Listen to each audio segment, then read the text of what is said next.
The Boss Husband. Credit to the author. 9 hanggang 17. Ang kwentong ito ay rated SPJ. Striktong patnubay sa mga walang jowa.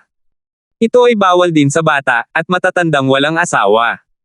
Ang mga pangalan po na nandito ay galing sa mga name generator. Kaya kung meron man pagkakatulad sa mga pangalan ng totoong tao o lugar, ito ay tunay na hindi sinasadya. Magsalita ka nga, ano yon? Habang nagsasalita, inilagay ni Justine ang isang paa niya sa leather seat, hinubad ang kanyang plastic na tsinelas, at kinamot ang paa gamit ang isang kamay. Dahil sa mainit na panahon, madaling makaramdam ng pangangati, pinag-isipan ni Justine kung oras na para bumili ng pamahid na ipapahid. Nang makita ang eksenang ito, ang mga salitang sasabihin ni Marian Lysander ay natigilan, hindi niya namamalayan na tinakpan niya ang kanyang cute na maliit na ilong, nakasimangot na sinabi niya, hindi ka ba maaaring gumawa ng mga kasuklam-suklam na aksyon? Walang pakialam si Justine habang tumatawa, hehe, kapag nangangati ang binti ko kinakamot ko, syempre, ano ang nakakadiri? Bakit pilit na tinitiis at pinahihirapan ang sarili? Si Marian ay nanumpa, sa buong buhay niya ito ang unang pagkakataon niyang makakita ng ganitong walang hiyang tao. Bagaman siya ay gumawa ng paunang paghahanda, at alam na ang taong ito ay isang peddler lamang kaysa nagbebenta ng tuhog ng karne ng tupa, ngunit ano? Hindi na mababago ang katotohanang nawalan siya ng virginity sa kanya, dahil kung ano ang susunod, magagawa lang niya ang pinakamahusay sa kanyang pagkakamali. Justine. Maghintay. Pinigilan muli ni Justine si Marian sa pagsasalita. Ano ngayon? Medyo nagalit si Marian, sa kanyang nagyayelong mukha ay may bahagyang pamumula-mula sa pagtaas ng dugo. Medyo napahiya, sinabi ni Justine, Miss Lysander, kita mo, alam mo ang pangalan ko, at kahit alam mo na nahuli ako ng pulis, halatang pinaimbestigahan mo ako. Pero hindi ko man lang alam kung ano ang pangalan mo, pero sabi mo may gusto kang pag-usapan sa akin, hindi ba? Sa sinabi nito, buong katakawan niyang pinalaki si Marian, at dinilaan ang kanyang mga labi. Maaari ba nating pag-usapan ngayon?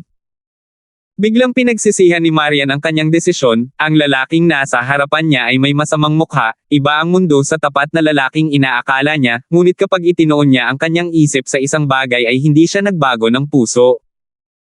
Sa makatuwid, pinagtibay ang sarili, pinlano pa rin ni Marian na magpatuloy hanggang sa wakas. Marian Lysander.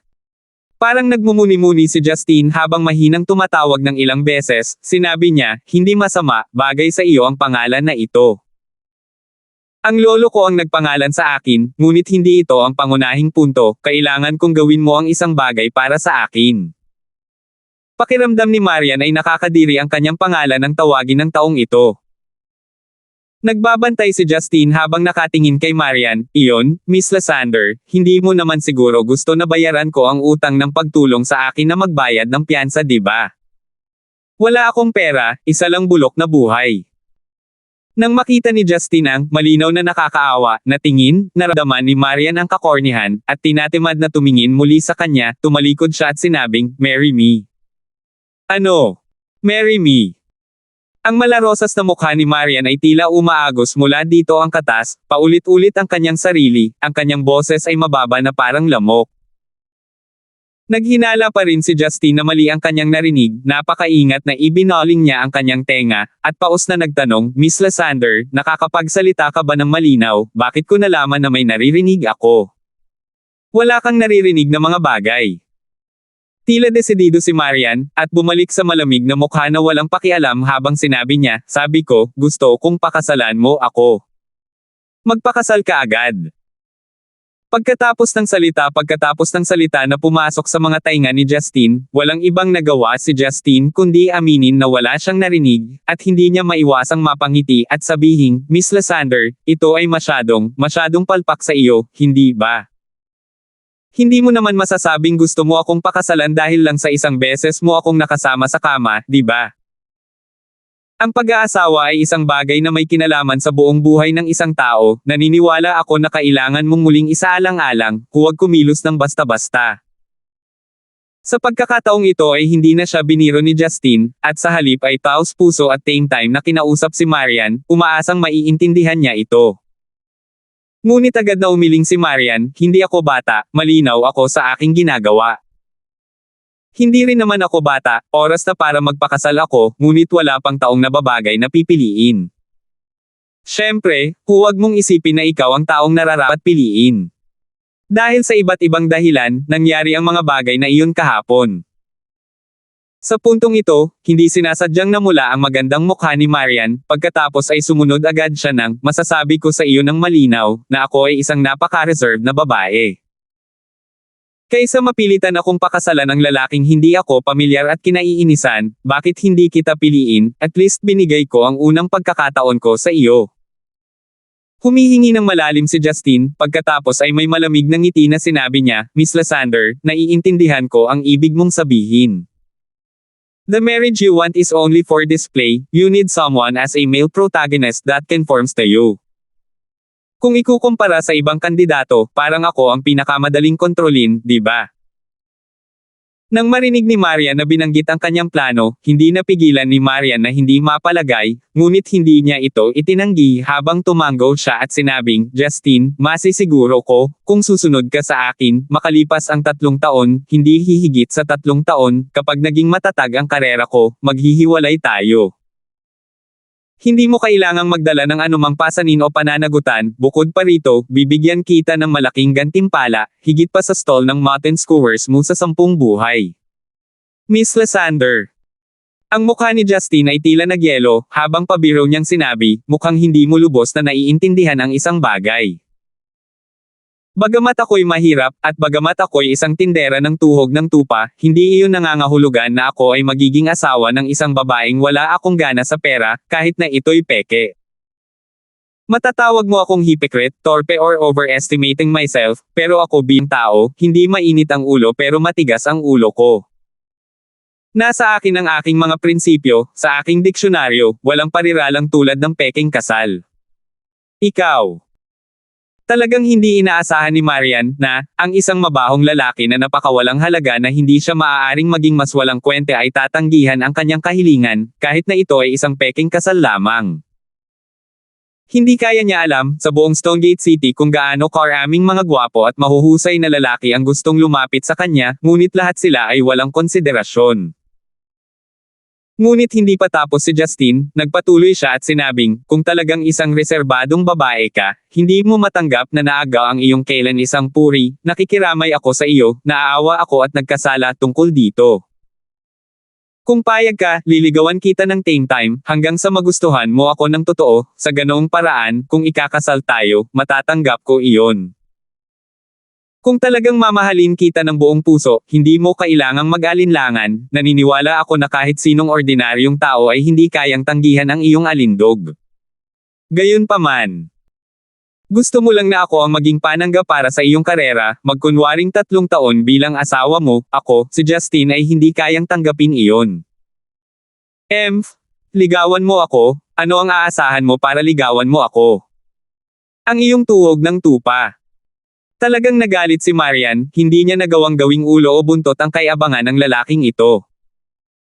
Mula pagkabata, wala pang lalaking tumanggi sa kanyang kahilingan, ngunit sa hindi inaasahang pagkakataon, ngayon ay isang lalaking parang langgam ang tumanggi na pakasalan siya. Tila bumalik si Justin sa kanyang rogue style, tumawa siya ng hey-hey, at sinabing, nakita mo, napakagwapo ko, napakalalaki, masarap din ang mga tuhog ng karne ng tupa na iniihaw ko, namumuhay ako ng simple at mahirap, na may mga merito ng isang tradisyonal na mabuting tao. Higit sa lahat, maganda ang pakikitungo ko sa mga babae, kung sarili ko lang itong asawa, mas lalo ko pa siyang itreto. Tama na. Natakot si Marian na kung patuloy siyang makikinig ay aalis siya sa galit, 100 milyon. Bibili ako ng 3 taon mo. Hindi ito usapin ng pera. 2 taon 100 milyon. Ibinaba ni Marian ang kanyang mga kahilingan, at sinabi habang humihingal sa galit. Gaya ng dati, umiling si Justin, kahit na 10 bilyon ito ay hindi mangyayari, ito ay isang usapin ng prinsipyo. Naniniwala ka ba na dahil kaya kitang makaalis sa istasyon ng pulis, kaya kitang pasukin sa kulungan sa buong buhay mo? Namumula ang mga mata ni Marian, nakaramdam siya ng mali sa kanyang puso habang siya ay mabangis na nagsasalita. Tumawa ng malakas si Justin, base sa ano? Baka gusto ni Miss Lysander na sabihin sa pulis na kagabi ay ginahasa kita. Malinaw kong natatandaan na maraming beses itong hiniling ni Miss Lysander. You, ang walang bahid na mapuputing ngipin ni Marian ay kumagat sa kanyang malambot na labi, ang mga luha ng nararamdamang mali at pagdurusa ay biglang umapaw mula sa kanyang mga mata. Justine, walang hiya ka. 10.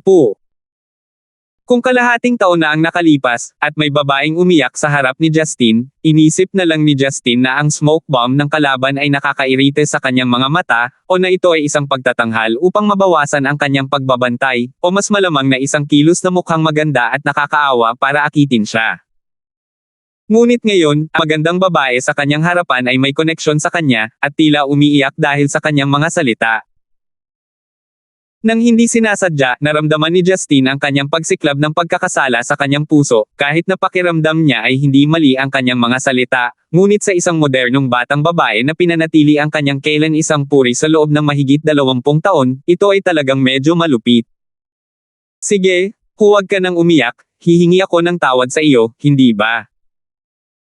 Nakaramdam ng pagkabalisa si Justine at hinawakan ang bulsa ng kanyang kamiseta, ngunit nang hawakan niya ito ay walang laman, sa kanya lang naalala na sinubukan niyang huminto sa paninigarilyo at hindi bumili ng sigarilyong dadalhin. Ang lumuluha na magandang mukha ni Marian ay maaaring makaakit ng walang limitasyong simpatiya, ngunit ang batang babaeng ito ay isa ring matigas ang ulo. Pagkatapos umiyak ng 2 linya ng luha, kumuha siya ng tisyo at pinunasan ang mga ito, pagkatapos ay pilit na tiniis. Sa isang pares ng pulang mata ay tinitigan niya si Justine at sinabing, tatanungin pa kita, papakasalan mo ba ako? Sabi ko, Miss Lysander, sa panahon ngayon bakit may isang magandang babae na nagpipilit sa isang lalaki na maging asawa niya? Nagsalita ako ng napakalinaw, hindi kita tutulungan sa paglalaro ng ganitong uri ng boring na laro sa loob ng 3 taon. Bumantong hininga si Justine at tumayo, nagbabalak na umalis. Sa pagkakataong ito ay hindi na nagsalita pa si Marian, isang bakas lamang ng paghihirap ang lumitaw sa kanyang mga mata. Nang may manhid na ekspresyon ay tumayo siya, at dirdiretsong naglakad patungo sa balkonahe ng 2nd floor ng coffee shop. Medyo maluwag ang balcony ng coffee shop, may ilang malalaking payong na panangga sa araw sa ibabaw ng mga pinong mesa. Sa balkonahe ay inilagay ang iba't ibang uri ng bonsai plants, na nagbibigay ng sariwa at malinis na pakiramdam. Nakita ni Justine ang eksenang ito, at lumiit ang kanyang mga mag-aaral, huminga siya ng malamig at sinabing, Miss Lysander, hindi naman siguro dahil lang sa hindi ako payag na pakasalan ka, pupunta ka sa balkonahe para tumalon doon, tama? Para bang walang narinig si Marian, nang hindi umimik ay nagpatuloy siya sa paglalakad patungo sa balkonahe. Katulad nito, dahan-daang pumunta si Marian sa gilid ng balkonahe, casual na hinayla ang isang upuan, tinapakan ito at lumapit sa guardrail. Sa pagkakataong ito ay nag-aalala si Justine, ang babaeng ito ay hindi maaaring magkaroon ng ganito kabangges na ugali, tama ba? Kailangan niyang malaman na kung tumalon siya sa balkonahe, at mahulog sa matigas na bato, kahit na hindi siya mamatay ay mapilayan siya. Gayunpaman, ang mga aksyon ni Marian ay agad na nagpaalam kay Justine kung gaano kaitikot ang kanyang determinasyon. Walang pag-aalinlangan, ibinalik ni Marian ang kanyang ulo upang tingnan si Justine, ang kanyang mga mata ay puno ng determinasyon, puot, sakit at kalungkutan, na parabang ang kanyang buong kaluluwa ay labis na pinahihirapan mula sa pananatili sa napakagandang katawan na iyon, at nais na subukang kumawala mula dito. Nagtagpo ang 2 pares ng mata. Naramdaman ni Justine ang pagkibot ng kanyang puso, masyadong pamilyar siya sa ganitong uri ng ekspresyon, ang ekspresyong ito ay masyadong katulad ng imahe sa kaibuturan ng kanyang isipan, na wala siyang paraan para mabura. Ang imaheng iyon, kalahating taon na ang nakalipas, ang nagpalaya sa kanya mula sa madugong gapos, pinigilan siya ng higit sa 10 taon, at pinabalik siya sa kanyang bansang sinilangan. Ngunit ngayon, mula sa mga mata ni Marian, muling naalala ni Justine ang napakaraming bagay na sinubukan niyang kalimutan ngunit nabigong kalimutan. Sa sandaling ito, nawala si Justine. Si Marian ay tumingin kay Justine na nakatayo doon na tulala. Ayaw niyang ipakita ang pagdurusa sa kanyang puso. Kahit na tumalon siya, ang lalaking iyon ay mananatiling walang pakialam. Muling iniisip ni Marian ang sakit ng pagkawala ng kanyang virginity sa kanya, at ang pressure at mga alitan sa kanyang personal na buhay, trabaho at tahanan. Naramdaman ni Marian na talagang malapit na siyang gumuho. Ano ang kahulugan ng pagpapatuloy ng buhay na ito? Maaaring wakasan ng kamatayan ang lahat ng aking mga problema. Sa oras na ito, ang batang waiter na naghanda ng kape ay may dalang tray sa hagdan, at ang una niyang nakita ay ang imahe ni Marian na malapit ng tumalon. Miss Lysander, anong ginagawa mo delikado?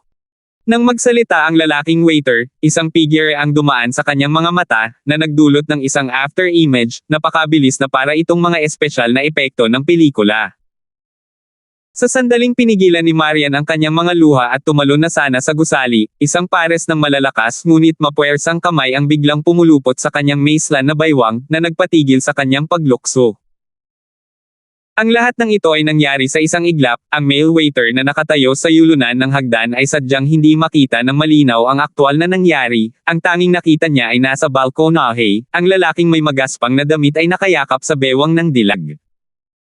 Natahimik ang dalawa habang tahimik silang nakatayo sa balcony ng mahabang panahon.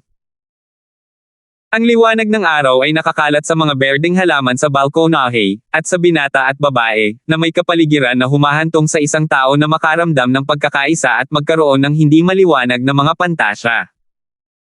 Kasabay nito ay nakahinga ng maluwag ang waiter, sa loob-loob niya ay naiinggit siya sa lalaking ito dahil sa pagkakaroon niya ng ganoong relasyon sa isang dakilang dilag tulad ni Miss Lysander. Matapos tahimik na ay lapag ang kape, umatras siya pababa ng hagdan. Naramdaman ni Marian ang kanyang sarili na lumipat mula sa impyerno patungo sa langit sa isang iglap. Hindi niya alam kung paano nagawa ni Justin ang paglipat sa kanyang likuran ng napakabilis, wala rin siyang mood na mag-isip tungkol sa bagay na iyon. Naramdaman na lang niya ang isang pares ng nakakapasong mainit na braso na mahigpit na yamakap sa kanyang baywang, sobrang higpit na nakaramdam siya ng kaunting kirot, habang ang mabigat na hininga ng lalaki ay dahan-daang humihip sa kanyang maselang balikat. Bitawan mo ako, kahit pigilan mo ako sa ngayon, mamamatay pa rin ako mamaya. Namula ang mukha ni Marian, ngunit matigas pa rin siyang nagsalita. Huminga ng malalim si Justin, na para bang ninanamnam niya ang bango ng katawan ni Marian. Ang kanyang katawan ay may mahinang amoy ng jasmine. Bilang isang taong nakaamoy ng napakaraming mataas na kalidad na mga pabango, naramdaman ni Justin na ang halimuyak ng katawan na ito ay higit pa sa lahat. Marian, natalo ako, papakasalan kita. Marahang bamaantong hininga si Justin at sinabi. Nanginginig ang maselang katawan ni Marian, pagkatapos ay tumahimik siya. Nanalo na ba ako? Pero bakit parang wala akong nararamdaman kahit kay titing na saya? Tama, isa lang itong lalaking gagawing panangga. Inagaw pa niya ang kabaklaan ko nang hindi malinaw ang aking kamalayan. Nandidiri ako sa kanya, paano ko kaya siya mamahalin? Kung hindi ko siya mahal, bakit ako magiging masaya sa pagpapakasal sa kanya? Kasabay nito, maraming dumadaan sa plaza ang nakakita sa lalaki at babae sa balkonahe. Marami sa kanila na may matinding interes ang nagturo sa kanila. Hobby, ano sa tingin mo ang ginagawa nila? Tanong ng isang babae na nakapulupot ang braso sa braso ng isang lalaki. Hindi ba obvious? Kinokopya nila ang Titanic, mukhang romantic talaga. Sa balkonahe, hindi nakayanan ni Marian ang mainit na titig na iyon, at sa wakas ay natanto na ang mga galaw ng dalawa ay mukhang kakaiba. Tumalon siya sa upuan sa takot, kumawala sa yakap ni Justin, at bumalik sa coffee shop. Nang makaupo muli ang dalawa, nagkaroon ng conclusion ang usapin, ngunit nanatiling tahimik ang dalawa, iniisip ang sarili nilang negosyo sa kape. Pagkaraan ng mahabang panahon, ibinaba ni Marian ang kanyang tasa ng kape, kumuha ng 2 pirasong papel mula sa kanyang maliit na LV bag, at isang panulat, pagkatapos ay ibinigay ang isa sa mga ito kay Justin. Ano ito? Bumalik si Justin mula sa kanyang malalim na pag-iisip sa realidad, at nagtatanong. Kontrata, isang kontrata ng kasal. Muling tumalikod si Marian, tumanggi na tumingin kay Justin, bumalik sa kanyang unang malamig na mukha. Ngumiti si Justin, kinuha ang fountain pen at natural na nilagdaan ang kanyang pangalan sa signature box nang hindi man lang tinitingnan ang laman. Hindi mo man lang tinitingnan kung ano ang nakalagay bago pumirma. Kumunat ang noo ni Marian at sinabi. Umiling si Justin, ngumiti at sinabing, kahit hindi ako tumitingin alam ko, ito ay dapat na mga bagay na hindi ako makapasok sa iyong silid, hindi makapagtulak sa iyo, magkasundo na hindi makialam sa pribadong buhay ng isa't isa, kapag sa labas kailangan kong kumilos ng maayos, na may gantimpala pagkalipas ng 3 taon. Tama. Kinagat ni Marian ang kanyang mga labi, at bamulong, marami o kulang, dahil pumirma ka na, dapat mong sundin ito sa hinaharap. Hehe. Gayunpaman, munting Marian, paano kung ikaw ang magkusa na hilingin sa akin ito? Ano ang dapat kong gawin? Walang kabuluhang tanong ni Justin. Ikaw. Nagalit si Marian hanggang sa namula ang buong mukha niya, Hindi mangyayari, yung tipong mantsa sa buhay ng isang tao, once is enough. Mantsa sa buhay ng isang tao. Ang bagay na ginagawa ng kalahati ng mga tao sa buong mundo araw-araw ay isang mantsa sa buhay ng isang tao para sa babaeng ito. Hindi sumagot si Justin at tumawa, uminom siya ng malaking bibig at tinapos ang tasa ng kape, pinunasan ang kanyang puwit at tumayo, sige, mamaya kailangan ko pang pumunta sa lugar ng isang kaibigan para sa hapunan. Iwanan na natin ang usapin ng pagpaparehistro para bukas. Teka, paano kita mako-contact? Ano cellphone number mo? Sabi ni Marian na may kawalang kasiyahan. Napakamot ng ulo si Justin, at nahihiyang sumagot, hindi mo ba ako inimbestigahan?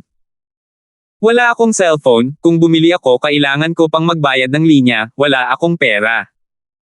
Bukas maaari kang pumunta sa aking bahay upang hanapin ako, ang pagsigaw para sa akin mula sa ibaba ay magagawa. Sa sinabi niyang iyon ay balak niyang umalis. Hoy!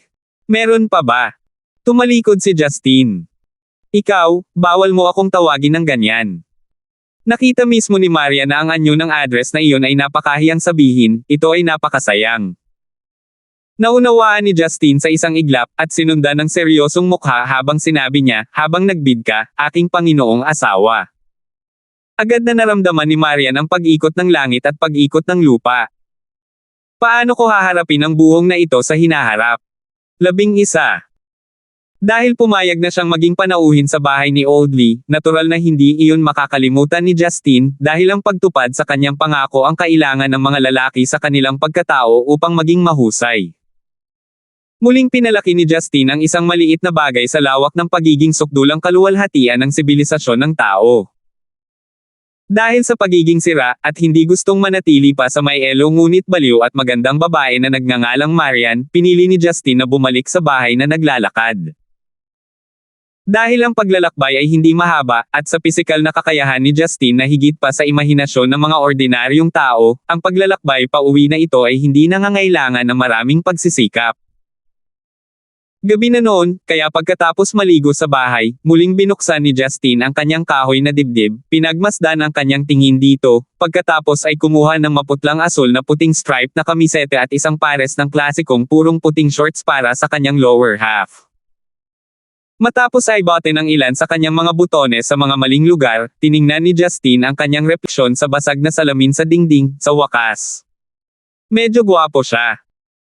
Ang silid ay tumatagos pa rin sa isang mahinang amoy ng mabangong jasmine na iniwan ni Marian, si Justin ay huminga ng malalim, iniisip kung paano bukas ay kailangan niyang pakasalan ang isang babaeng hindi pa niya kilala ng higit sa isang araw, na nakakatawa ito. Gayunpaman, sa sandaling naisip niya kung paanong ang determinadong mga mata ni Marian na nagpainit sa kanyang nagyelo na puso, pagkatapos ay naramdaman ni Justin ang kakaibang pakiramdam ng pagiging matalik na pagsilang sa loob niya patungo sa napakagandang babaeng iyon. Sinusubukan ba niyang magbayad? O talagang ibang-iba siya sa iba? Hindi alam ni Justin, kaya naman nagpasya siyang pakasalan siya, at hayaan ang oras na magbigay sa kanya ng sagot kung anong uri ng nararamdaman niya para sa kanya. Hindi naman kalayuan ang bahay ni Matandang Lee, ngunit walang anumang uri ng sasakyan, magagamit lamang ni Justin ang kanyang 2 paa upang makapunta doon. Sa huli ay naglakad siya ng kalahating oras bago dumating.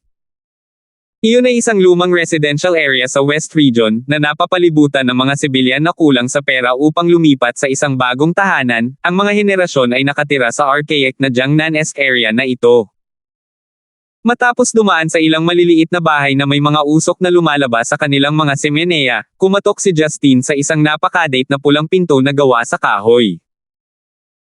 Hindi nagtagal pagkatapos kumatok, bumukas ang kahoy na pinto, sa labas ng pinto ay lumitaw ang isang kabataan at nakakapreskong mukha, Kuya Justin. Nandito ka na. Jinky, matagal nang hindi nakita. Napangiti si Justin mula sa kanyang puso, malaki ang pinagbago ng babaeng nasa harap sa loob ng kalahating taon, na ikinagulat niya. Ang mukha ni Jinky ay elegante at pino gaya ng dati, may kulot na pilik mata, maliit na ilong at kaaya-ayang maliit na bibig, isang tipikal na tipo ng batang babae sa timog. Nakasuot ng puting short-sleeved na t-shirt, at isang tight-fitting blue jean short sa kanyang pangilalim, isang pares ng magagandang puting legs ang bumungad. Nang makita ang mga mata ni Justin na pataas pababa ng isang makulat na ngiti, si Jinky ay nakaramdam ng hiya ngunit sa parehong oras ay lihim na nasiyahan sa kanyang puso, siya ay may kahangahangang sinabi, Kuya Justin, tumigil ka sa pagtitig at pumasok ka. Tumawa si Justin at sinabing, marunong mahiya si Jinky ha, hindi ka mawawala ng kapirasong laman kahit tumingin si Kuya. Natatakot ka bang magselos ang boyfriend mo? Anong ibig mong sabihin? Wala akong boyfriend. Agad na tanggi ni Jinky, ang mga kilay ay nagdugtong na mukhang medyo galit. Okay. Nagbibiro lang ako sa iyo.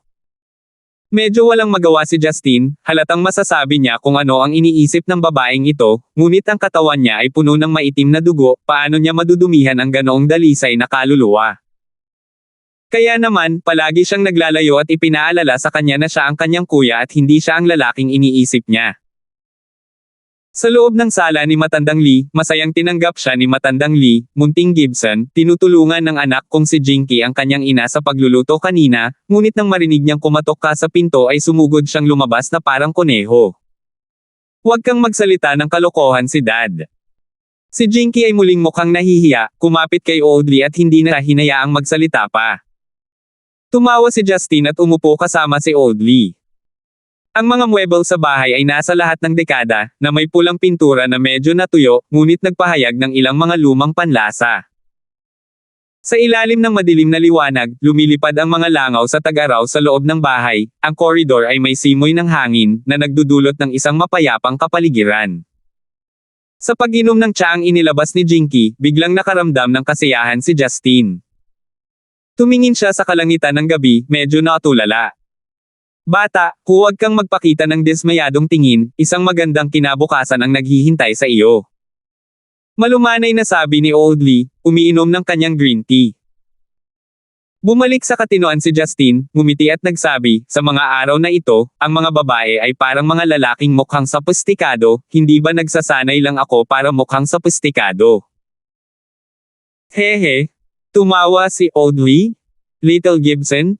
Maaaring hindi mapansin ng iba, ngunit ako, si Audley ay gumugol ng halos kalahating taon na ito sa pakikipag-ugnayan sa iyo, at malinaw na malinaw sa akin ang iyong pagkatao. Hindi ka nagpapanggap bata ka, kung hindi dahil sa nararanasan mo, bakit mo pipiliin na magbenta ng tuhog ng karne ng tupa ng walang dahilan? Si Justin ay ayaw magsalita ng higit pa, ang isang lalaking tulad ni Audley na nakaranas ng mga paghihirap ay natural na masasabi na may ilang bagay na itinago niya sa kaibuturan ng kanyang puso. Gayunpaman, ang iniisip ni Matandang Lee ay nangyari ay napakalayo sa katotohanan. Ang ilang mga tao ay nakatakdang maging malungkot dahil walang sino man ang makakasama sa kanila. Napakaranggal ng hapunan, espesyal na kinatay ng pamilya ni Audley ang isa sa kanilang mga matandang manok, at nagluto ng napakasarap na sopas ng manok. Ang karne ng isda at alimango ay inilabas lahat. Kung isa sa alang-alang ang kalagayang pinansyal ni Audley, ang pagkain na ito ay mas maluho kaysa sa bagong taon. O Munting Gibson, kumain ka pa, kahit na medyo simple, ito pa rin ang tanda ng pasasalamat ng aming pamilya. Si Tita Lee na may mukha na puno ng kulubot, ngunit masaya, magiliw na tumingin kay Justin na para bang tinitingnan niya ang sarili niyang anak. Hindi gaanong nagsalita si Justin, at walang ginawang kakaiba, patuloy siyang kumakain ng malalaking subo ng karne, dahil malinaw sa kanya na sa paraang ito lamang tunay na magiging masaya ang mag-asawang ito. Paminsan-minsan ay binibigyan din ni Jinky ng mas maraming pagkain si Justin, at palihim na sinisilip si Justin na kumakain kapag hindi pinapansin ng kanyang mga magulang. Nang marinig niyang sinabi ni Justin na masarap ang mga pagkain, para siyang nakatikim ng pulot sa kanyang puso, dahil karamihan sa mga ulam ay siya ang gumawa. Sa simula ay hindi binalak ni Justin na uminom ng alak, ngunit hindi nagpigil dahil hindi man lang siya nagtagumpay sa pagtigil sa paninigarilyo, at dahil na rin sa usapin tungkol sa kasal. Si Justin ay tamad din ng mga tuwiran sa kanyang sarili at uminom kasama si Old Lee ng ilang tasa ng soju. Ang pakiramdam ng pag-aapoy sa tiyan ay napaka-komportable. Little Gibson, kung hindi dahil sa perang ipinahiram mo sa amin nitong kalahating taon, mahihirapan ang pamilya namin. Ngayong nakahanap na ng trabaho ang Jinky natin, sa hinaharap maaari kang maging bisita namin ng mas madalas, magluluto din ako ng masarap na pagkain para sa iyo. Masayang sabi ni Tita Lee. Namumula na ang mukha ni Justin, ngunit matino pa rin siya, at masayang nagtanong, nakahanap na ng trabaho si Jinky. Anong trabaho? Tinanggap ako ni Stonegate Sky High, para maging English teacher. Dahil buntis ang isang form teacher, isa na akong temporary form teacher.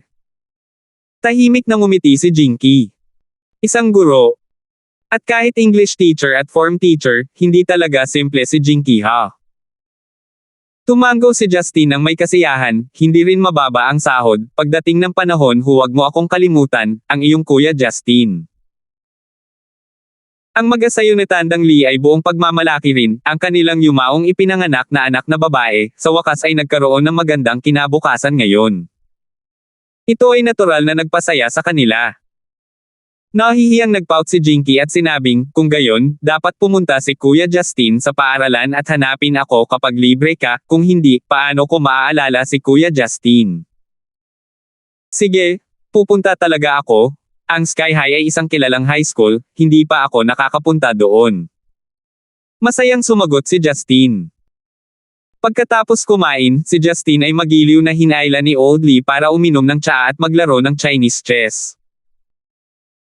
Upang magsalita ng totoo, si Old Lee ay isang mabahong chess player na nakikipaglaro kay Justin na talagang walang ideya kung paano laruin.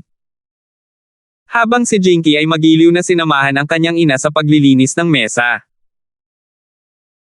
Matapos matalo sa laro ng chess, naramdaman ni Justin na ang sabaw, alak at tsaa ay hindi naghalo ng mabuti sa kanyang tiyan at sinabihan si Old Lee na maghintay. Tumakbo siya patungo sa banyo, na nagbabalak na ilabas muna ang kanyang mga floodgate.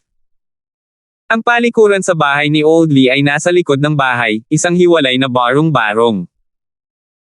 Pagkatapos maglakad sa maliit na eskinita, ang magulo ang ulo na si Justin ay walang tigil na itinulak ang kahoy na pinto ng banyo. YAAA.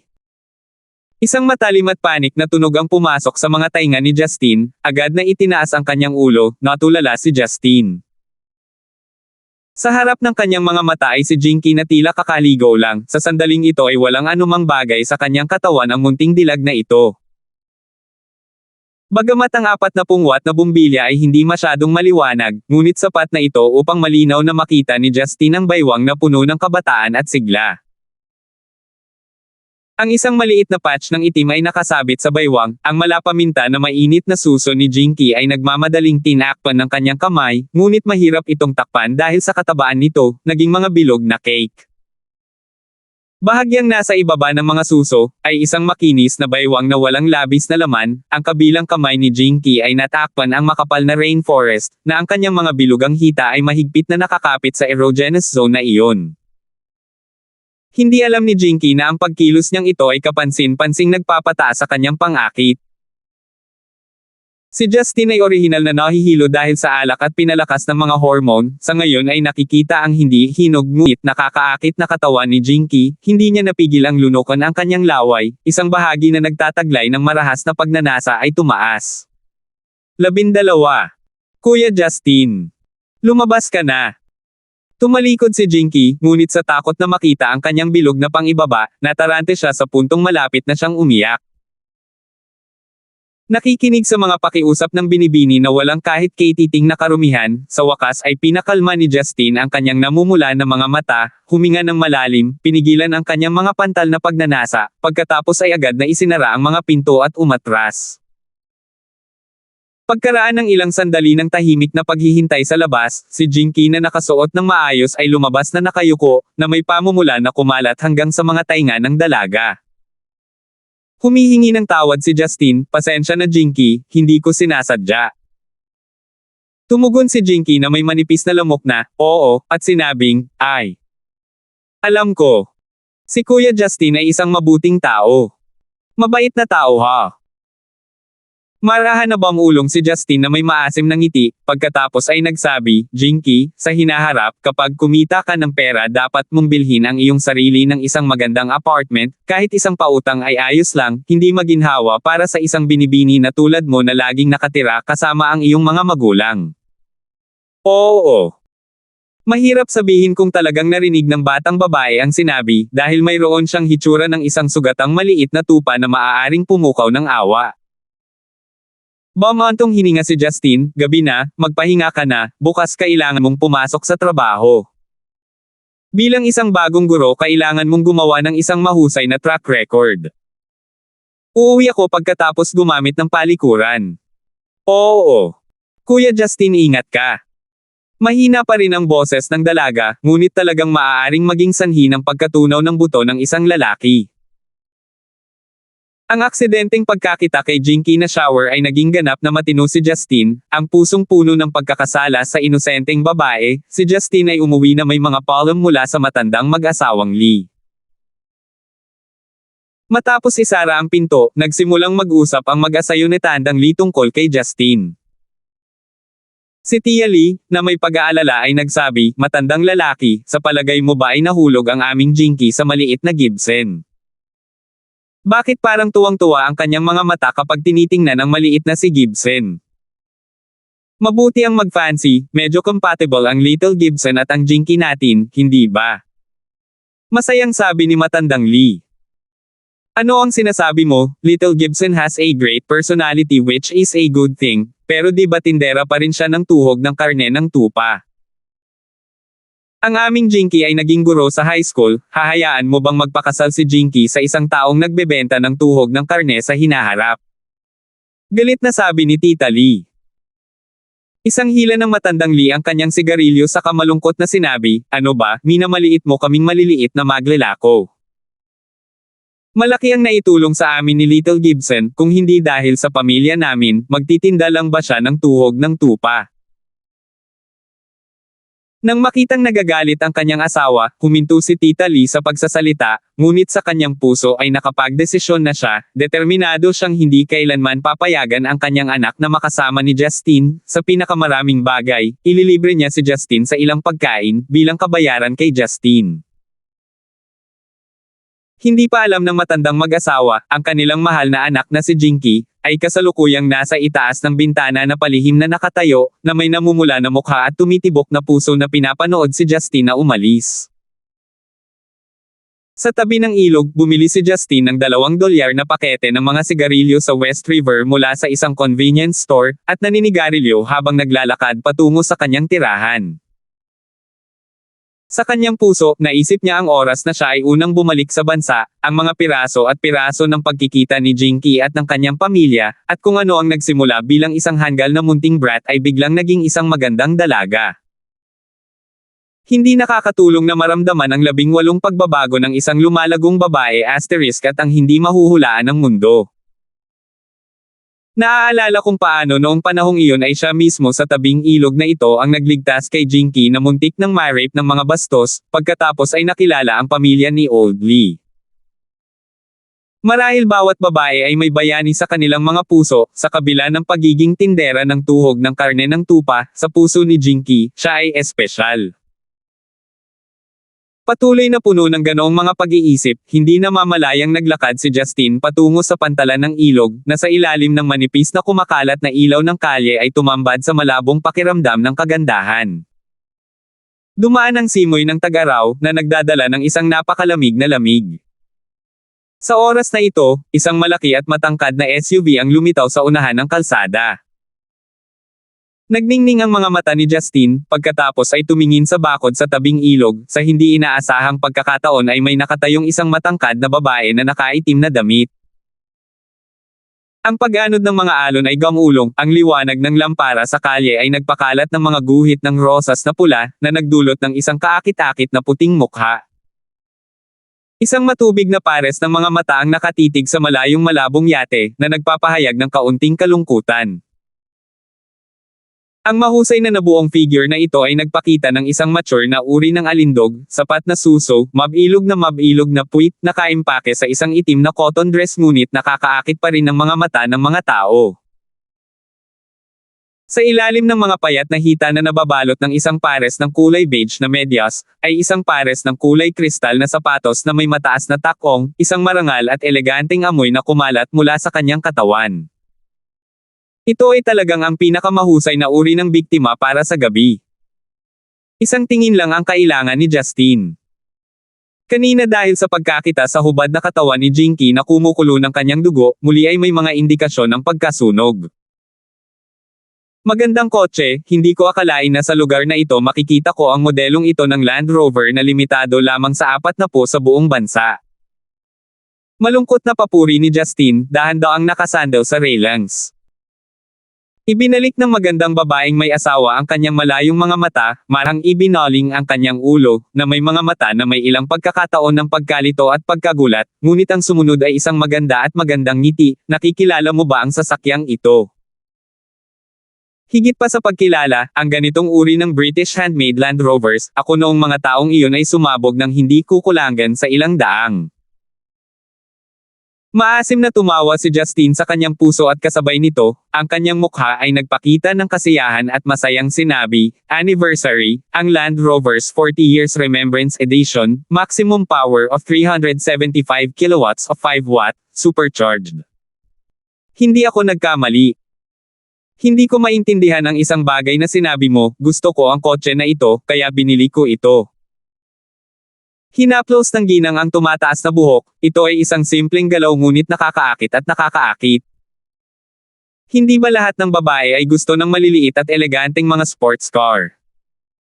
Ang Porsche 911, Mercedes-Benz SLR, BMW Z4, maging ang hitsura ng Audi TT ay mas nagustuhan kumpara sa Land Rovers. Hindi ako naniniwalang hindi kayang bilhin ng isang taong kayang bilhin ang kotseng ito. Naglabas ng sigarilyo si Justine, dahil hindi siya tinanggihan ng mature na babae sa kanyang harapan, hindi na siya magsasayo o nakipag-chat pa. Umiling ang dalaga, hindi ganoon ang pakiramdam ko, ang pagmamaneho ng sports car ay hindi maikukumpara sa pakiramdam ng seguridad na ibinibigay ng pagmamaneho ng isang SUV. Hindi ba lahat ng kababaihan ay dapat na mas protektahan ang kanilang sarili? Beautiful lady, parang wala kang sense of security. Sumambulat sa kagalakan si Justine sa kanyang puso, isang tila malungkot na babaeng may asawa, ang ganitong uri ng babae ang pinakamadaling maakit. Sino ang makakaalam na ang babae ay umiling pa rin, nagkakamali ka, I am very safe, the reason I said driving an SUV gives a better sense of security, is merely to give oneself one more portion of comfort. Ikaw ang may mali, kung talagang may sense of security ka, ngayon dapat mo akong bigyan ng sampal at ay patalo ko ito. Napangiti si Justine, at nagbuga ng usok. Hindi umiwas ang dalaga, ang masangsang na amoy ng sigarilyo ay nawala sa hangin, isang pares ng nagniningning na mga mata na parang mga bituin ang nakatitig ng diretso kay Justine, sa huli ay nagpakita ng isang napakatalino ng ngiti, saang pamilya ka nang galing. Kung iniisip mong gamitin ang mga salitang iyon para akitin ako, ang atensyon ni Teresa, kung gayon masyado mo akong minamaliit. Tinatawag kang Teresa Dawson.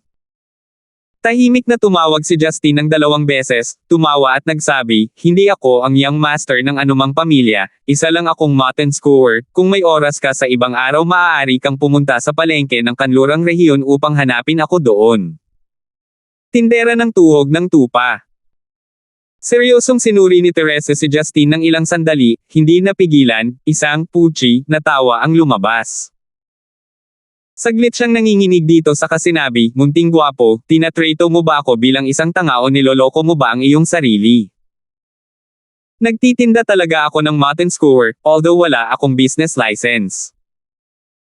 Sinabi ni Justine sa pagkabalisa, na iniisip kung bakit ngayon sa mundong ito, walang naniniwala kapag ang katotohanan ay sinabi. 13. Naglabas si Teresa ng malamig na, na tunog, katapos ay biglang iniunat ang kanyang mga kamay na kasingkinas ng mga ngipin, sa isang paggalaw ay humawak sa butones ng kwelyo ng shirt ni Justine. Pinandilatan niya ng mata si Justin at sinabing, isang Italian handmade colored shirt, isang espesyal na disenyo para sa mga royal family ngunit walang tatak o logo. Gayunpaman, ang buton ay ginawa gamit ang mga asul na diamante ng South Africa na may makabagong teknolohiya sa pag-polish. Ang simpleng piraso ng damit na ito ay nagkakahalaga ng hindi bababa sa 10 milyong dolyar. Akala mo ba walang makakakilala ng ganoong produkto, at sa tingin mo ay nakasuot ka at mababa ang brand na kamisete na may mga plastic na butones? Napahiya si Justin, hindi niya inaasahan na may makakakilala sa tunay na halaga ng kanyang kamisete, gayunpaman, hindi nagtagal ay napatawan niya ito at sinabing, talagang may mahusay na pananaw si Miss Dawson, gayunpaman mali ka pa rin. Ang asul na brilyante na ito ay ginawa sa Namibia, at hindi sa South Africa. At sinasabi mo pa na hindi ka young master ng kahit anong pamilya. Mga damit na gumagamit ng Namibian Blue Diamonds bilang mga butones, ang buong Stonegate ay may iilan lamang na kwalipikadong magsuot. Hindi nakakatuyo o nagsinungaling. Pinaikit ni Teresa ang kanyang mga mata, wala na siyang masabi. Mabangis na humila si Justin mula sa sigarilyo, itinapon ang upos ng sigarilyo sa ilog, at sinabi sa isang nanlulumong paraan, Miss Dawson, huwag na tayong magpatalo sa palibot ng bush. Totoong maganda ka, ako, si Justin, gustong-gusto mong matulog sa iyo, ngunit hindi ko na kailangan na magpanggap na isang tindera ng tuhog ng karne ng tupa para matulog sa iyo, hindi ba? Sabi ko na nga ba tindera lang ako ng tuhog ng karne ng tupa, pero siyong may sabing hindi kayang magsuot ng damit na nagkakahalaga ng 10 milyon ang tindera ng tuhog ng tupa. Hindi mo ba ako mapagkakatiwalaan, at baguhin ang paksa sa mas romantikong bagay? Iyan ay napakakwal. Walang alinlangang pinuna ni Teresa. Tapos sinundan ng ngiti na parang bulaklak, gayunpaman, gusto ko ang pagiging prangka mo, sige, pansamantalang ituturing kitang tindera ng tuhog ng tupa. Gayunpaman, Mr. Gibson, hindi ko sinasadyang matulog sa iyo, at higit sa lahat ay hindi ako makitulog sa isang nagtitinda ng tuhog ng karne ng tupa, hindi ako natutokso kahit kaunti. Kung gayon, ano ang sinabi mo sa akin ng labis? Nakaramdam ng kaunting panlulumo si Justin, sa simula ay naisip niya na nagkataon lang siyang nakatagpo ng isang biktima na lulendag sa kanyang mga bisig, ngunit sino ang nakakaalam na ang kabilang partido ay walang intensyon sa bagay na ito. Tumawa si Teresa, isang pares ng mga taluktok at tagaytay ang yumanig sa kanyang dibdib, Mr. Gibson, isa ka talagang walang ingat na lalaki, mas kasiya siya sa mata kaysa sa mga lalaking nagpapanggap na pino. Sayang, hindi ako yung tipo ng babae na inaakala mo. Ang dahilan kung bakit ko sinabi ang lahat ng mga salitang ito sa iyo, ay dahil lang sa medyo pinipigilan ang puso ko kanina. Pagkatapos, mas maganda na ang mood ko ngayon, gusto kong magpasalamat dyan. Kung may tadhana at magkita tayong muli, ay treat kita ng tsaa. Tapos na sa pagsasalita, naglakad si Teresa patungo sa kanyang Land Rover, huminto sa kalagitnaan, tumalikod, magiliw ng ngumiti at sinabing, tama, iminumungkahi kung huwag kang magsigarilyo sa isang babae sa hinaharap, karamihan sa mga babae ay hindi hosts ng nightclub, at hindi titingnan ang iyong mga aksyon bilang magalang. Pagkatapos magsalita, ibinalik niya ang kanyang matingkad na figure pabalik sa kotse. Matapos niyang makita ang Land Rover na nawala sa di kalayuan na parang isang leopardo sa dilim, si Justin pagkatapos ay mahinang bumulong sa sarili, grabe ba talaga ang pagbebenta ng mountain skewers? Kailangan ko bang magpalit ng trabaho? Kinaumagahan, pagkagising ni Justin ay narinig ni Justin na may kumakatok sa pinto ng kanyang silid. Malungkot na bumaba si Justin sa kanyang kama, at naglakad papunta sa pinto na nakabrief lang. Binuksan niya ang pinto at lumabas ito tulad ng inaasahan, ang hamog na nagyelo ay nakaharap kay Marian. Nang makita ang maskuladong pangitaas na katawan ni Justin, hindi sinasadyang namula si Marian, ngunit pinanatili ang kanyang poker face at sinabing, bilasan mo at magsuot ng damit, nagmamadali ako. Napakamot ng ulo si Justin, I mean Miss Lysander, para sa marriage certificate bakit ka nagmamadali? Hindi mo ba ako hihintayin na maligo at kumain muna ng almusal? Hindi mangyayari iyon, may meeting ako sa 10. Hindi pinahintulutan ng tono ni Marian ang anumang pagtanggi, huwag kalimutang dalhin ang iyong bankbook at identity card. Walang magawa sa lakas ng babae, isinuot ni Justine ang kanyang sleeved shirt at shorts pagkatapos ay sinundan si Marian pababa, at sabay silang sumakay sa kanyang pulang Bentley na kotse. Kinuha ni Marian ang dalayo na lalaking bag mula sa likod at inihagis ito kay Justine, hindi man lang iniling ang kanyang ulo at sinabing, magpalat ka sa mga ito, para hindi tayo matingnan bilang biro.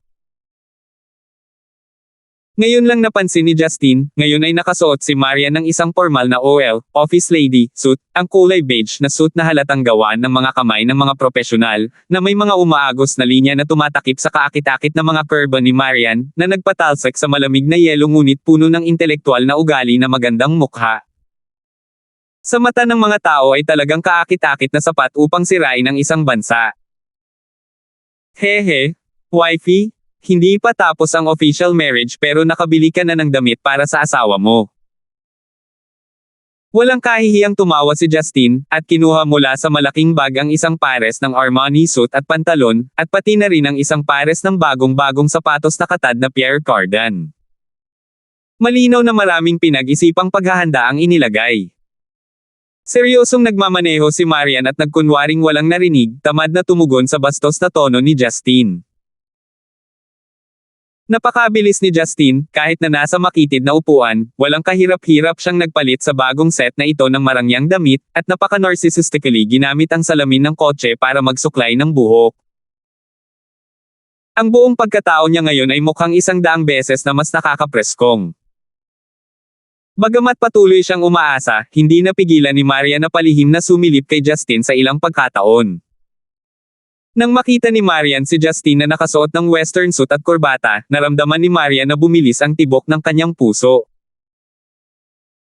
Bagamat nakaramdam ito ng kaunting kahihiyan, ngunit ang malaya at walang pigil na tingin ng lalaki, at mga mata na paminsan-minsan ay naghahayag ng kalungkutan, lahat ay medyo nabighani sa kanya. Si Justine ay may higit na pambihirang karisma kumpara sa mga young masters ng mga mayayamang pamilya sa western suit na ito. Inaliw ni Marian ang sarili sa kanyang puso na nagsasabing, kahit papaano ay nakakapag-post siya, at hindi niya ako hihiing kapag lumabas kami. Mabilis ang takbo, at ginawa ang kulay na larawan ni Justine sa daan, mabilis na nakarating ang dalawa sa Civil Administration Bureau. Pagkababa ng sasakyan, si Marian ay nag-alinlangan saglit, ngunit nakakuyong pa rin ang kanyang mga ngipin at ikinawit ang braso ni Justine, na lumilikha ng hitsura ng isang inosente at masayang babae. Hindi napigilan ni Justine na tumawa na nagsasabing, good well-behaved wifey, simula na ritong umarte, very professional. Bawal kang tumawa. Gampanan mo ng maayos ang iyong tungkulin dahil pinirmahan namin ang kontrata. Pinandilatan ni Marian si Justine. Walang magawang bamaantong hininga si Justine, pinayagan si Marian na kumapit sa kanyang mga braso. Gayunpaman, ang brasong ito ay maaaring paminsan-minsan ay humahaplos sa malambot at masaganang dibdib ni Marian, ang kakayahang samantalahin ito ay isang magandang bagay.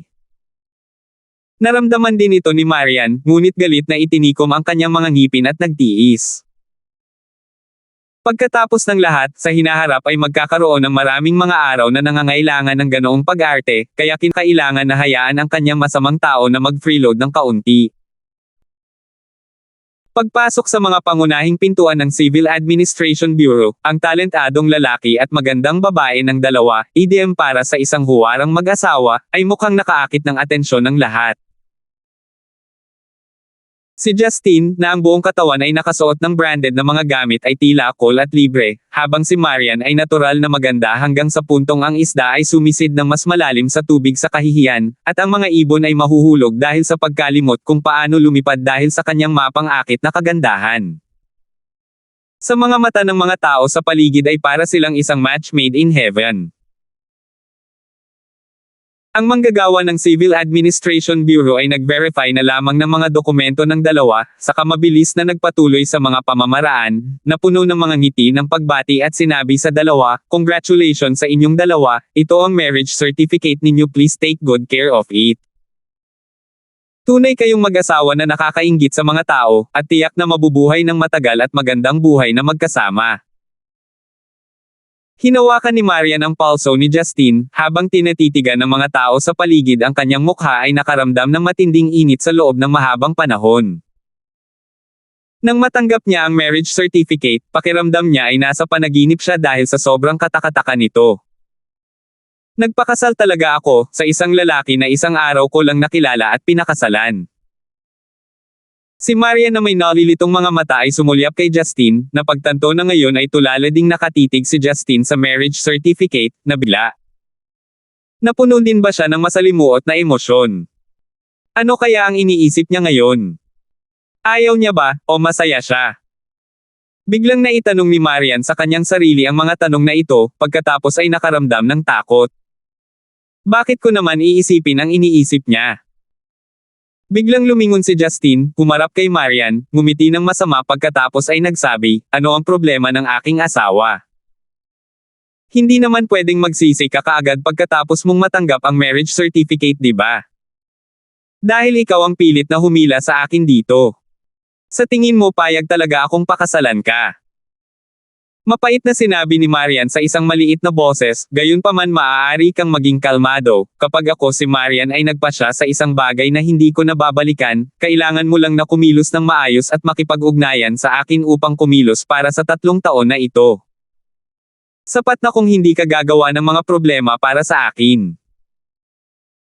Matapos lumabas ang dalawa sa Civil Administration Bureau, binitawan ni Marian ang kanyang kamay sa braso ni Justine at bumalik sa mukha ng hamog na nagyelo, sige, kailangan kong pumunta para sa isang pulong, maaari kang umuwi muna. Uuwi na. Mangyaring huwag sabihin sa akin na gusto mo akong maglakad pabalik. Nakaramdam ng pait si Justine, napakataas ng kalidad ng kanyang asawa, pagkatapos ng kasal ay gusto niyang maglakad ng 10 kilometro pauwi ang kanyang asawa. Kinuha ni Marian ang isang card mula sa kanyang leather bag at ibinigay ito kay Justine. Sa ibabaw ng card na nakaprint ay isang magandang font na may address, 89 na Dragon Garden, Culture Road. Since nagpakasal na kami, then on the surface we need to live together. Kung hindi, hindi natin madaya ang iba. Dapat ka na lang sumama sa akin, at mabilis na umalis sa kulungan ng aso mo. Matapos ang mga salitang iyon, hindi man lang lumingon ay sumakay na siya sa kanyang sasakyan at umalis. Tumawa si Justine sa paraang mukhang mas pangit kaysa sa pag-iyak, at bumulong sa sarili, sa huli, kailangan ko pa ring maglakad. 14. Ang buong lugar ng Dragon Garden ay napuno ng mga mararangyang vilya. Ang agwat sa pagitan ng bawat vilya ay humigit kumulang 1 milya sa pagitan, napapaligiran ng malinaw na tubig at luntiang halaman, na may istilong European na mga kasangkapan na naghahatid ng kapaligiran ng sukdulang kagandahan. Nang makita ng mga security guard ng vilya si Justine, umusbong ang hinala sa loob nila dahil sobrang curious sila kung bakit pumasok ang isang mayamang lalaki. Gayunpaman, dahil sa kanyang buong katawan na puno ng branded na western na damit, hindi rin nila siya napigilan, na iligtas ang pagsisikap ni Justine para sa mahabang paliwanag. Matapos makapasok sa Dragon Garden, kinailangan pang maglakad ni Justine ng 2 kilometro bago makarating sa Unit 89. Lumagpas sa 400 metro kwadrado ang laki ng buong vilya. Ang figure na ito ay hindi isinasaalang-alang ang napakalaking swimming pool o ang malaking garahe sa labas. Ang hardin na may istilong barok ay binubuo ng malalaki at mabibigat na bato. Mahirap isipin kung gaano kalaki ang tag ng presyo ng bahay na ito. Pagkaring ng doorbell, agad na bumukas ang pinong inukit na pinto ng mahogany. Ang estranghero na nagbukas ng pinto ay isang nakasuot sa bahay na nasa katanghaliang gulang na babae na may apron, na may mukha na may kaunting tanda ng pagtanda. Ngunit ito ay napanatili ng maayos, hindi mukhang matanda sa kabila ng malamang na 40 hanggang 50 taong gulang. Sa sandaling ito, nang makita si Justine, ang kanyang mga mata ay nagpakita ng kasiyahan at masigasig niyang sinabi, ikaw ay dapat na young master, sinabi ni Miss na pupunta ka ngayon. Please pumasok ka. Nang makita na ang nasa katanghaliang gulang na ginang ay tila hindi interesado sa kanyang background, si Justine ay kumalas ng kaunti, pumasok sa bahay, ngumiti at nagsabi, elder sister, paano kita haharapin? Ang pangalan ko ay Yuna Wallace, maaari mo na lang akong tawaging Yuna. Si Yuna na nakabukas ang kilay at nakangiting mga mata pagkatapos ay nagsabi, paano ko papayagan si Young Master na tawagin ako bilang nakatatandang kapatid na babae. Napanood ko ang paglaki ni Miss, mas bagay na auntie ang tawag sa akin. Hindi naman matanda si Yuna. Kung maglalakad ka sa mga lansangan, siguradong makukuha mo ang puso ng maraming lalaki. Taos-pusong sabi ni Justin. Walang babaeng ayaw na pinupuri bilang maganda, maaaring nasa katanghaliang gulang na si Yuna, ngunit natural na hindi ito naiiba. Mas lalo pang natuwa, pinaupo ni Yuna si Justin, at masayang sinabi, Young Master, pakipahinga muna sandali, malapit na akong matapos sa kusina at makakakain na tayo ng tanghalian. Sayang may meeting si Miss at wala ng oras para umuwi. Yuna, kayo ba ni Lysander? Si Marian lang ang nananatili dito. Lumibot ang mga mata ni Justin sa paligid. Ang bilya ay may 3 palapag, modernong electronics sa kabuuan, isang set ng tunay na puting leather na sofa, itim na marmol na sahig, mahogany furniture, at maging ang ilang malalaki at maliliit na painting ng mga sikat na artista, at ilang namumulaklak na orchid na umuuga sa gilid ng bintana, na lumilitaw na simpleng ngunit eleganteng. Sa pagtingin sa malalaking silid sa ikalawa at ikatlong palapag, naramdaman ni Justin ang kadakilaan ng pagkakaroon ng espasyo. Malungkot na bumantong hininga si Yuna, tama, sa aming 2 babae lang, kakaiba ang pakiramdam ng bahay. Si Miss ay sobrang busy sa trabaho at wala sa bahay maghapon, kadalasan ako lang mag-isa sa malaking bahay na ito. Gayunpaman, ito ay mahusay mula ngayon, dahil miss ka na ngayon, ang aming bahay ay sa wakas ay magkakaroon ng isang lalaki. Mas nararapat sa ganitong paraan. Nang makita kung gaano kakontento si Yuna, kakaibang nagtanong si Justin, Yuna, hindi mo ba nararamdaman na kakaiba kung paanong biglang nagpasya si Marian na pakasalan ako? Hehe. Tumawa si Yuna at sinabing, Young Master, nakita ko na si Miss na lumaki, dahil ang batang Miss ay hindi pa nagkaroon ng solong kasintahan, sa kabila ng katotohanan na ang mga sumusubok na manligaw sa kanya ay hindi kakaunti. Gayunpaman, hindi kailanman tiningnan ni Miss ang alinman sa kanila, ngunit pinakasalan kanya. Nangangahulugan ito na ikaw, Young Master ay espesyal. Napakatalino ni Miss, at may tiwala ako sa judgment ni Miss, kaya walang dapat ipag-alala. Tumango si Justin bilang pag-unawa, ngunit sa kanyang puso ay mahinang umalangaw-ngaw, hindi maiisip ni Yuna, na ang kasal nila ni Marian ay sa pamamagitan lamang ng kontrata. Pagkatapos kumain ng marangyang tanghalian, si Justin ay nasisiyahang dumighay, hinimas ang kanyang bilog na tiyan at tumawa na nagsasabing, ang galing ni Yuna, ang lasa ay mas masarap kaysa sa malalaking restaurant na iyon. Masayang sinabi ni Yuna, ganun ba? Pagkatapos si Young Master ay dapat kumain sa bahay ng mas madalas sa hinaharap, si Miss ay madalas na may emerhensya sa trabaho at hindi umuuwi. Luto na ang pagkain, wala pang kakain, sayang itapon. Nagtatapon ng makalangit na bagay ang brat na iyon, huwag pansinin. Si Yuna na lang ang makakapaggawa ng masarap na pagkain para sa akin sa hinaharap. Hinampis ni Justin ang kanyang dibdib. Alam ni Yuna na nagbibiro si Justin, at masayang tumango bilang pagsang-ayon. Pagkatapos maglinis, hinubad ni Yuna ang kanyang apron, at sinabi, Young Master, hayaan mo akong dalhin ka sa iyong silid. Kung mayroon kang anumang bagay na kailangan mo mangyaring sabihin sa akin at bibilhin ko ito para sa iyo. Kwarto ko. Natahimik sandali si Justin, pagkatapos ay naalala ang pagsang-ayon na huwag matulog kasama si Marian. Nanguna si Yuna at sinabing, Young Master, pinag-isipan mong pinili ni Miss para sa iyo. Sinabi niya na sanay kang matulog ng mag-isa, at sa gayon ay espesyal na inihanda ang isang malaking silid para sa iyo. Bumili pa siya ng ilang set na damit na nasa loob. O ganun ba? Okay, si Marian ay, medyo maalalahanin. Pinunasan ni Justin ang kanyang ilong, maging siya mismo ay naramdaman na parang peke ang kanyang sinabi. Hindi ba? Ito ang unang pagkakataon na nakita kong napakaraming ginawa ni Miss para sa isang lalaki. Isa pa, sinasabi ni Miss na abala ka sa trabaho ngayon, kaya ang kasal ay tapos na muna, at ang piging ng kasal ay gagawin sa hinaharap. Nag-iisip siya para sa iyo. Masayang sabi ni Yuna. Sa halip ay puno ng pawis ang ulo ni Justine.